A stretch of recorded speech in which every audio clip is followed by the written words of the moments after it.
75 hard challenge. I failed the 75 hard challenge. I failed. Yes, we are going to do the 75 hard challenge.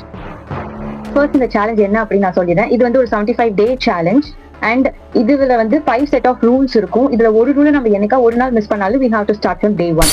So இதனோட OG rules வந்து நான் screenshot share பண்றேன். But I'm gonna follow this tweaked version. இது நான் create பண்ணது. Since I'm student, என்னோட first rule வந்து per டேக்கு no matter what 90 minutes study session 2 times பண்ணணும் and 1 work out session per day of 45 minutes. நான் என்னோட ஒர்க் அவுட் ஷெட்யூல் நான் உங்களுக்கு ஷேர் பண்றேன். தேர்ட் திங் வந்து sugar cut. I'm sweet tooth, அதனால நான் வந்து சுகர் கட் பண்ணுவோம் அப்படின்னு பிளான் பண்ணிருக்கேன். அண்ட் ஃபோர்த் திங் வந்து reading books 10 pages per day. நான் வந்து நான் ஃபிக்ஷன் சூஸ் பண்ணியிருக்கேன். So I have chosen these 3 books. And fifth one, 3 to 4 liters of water per day. Finally, creation greater than consumption.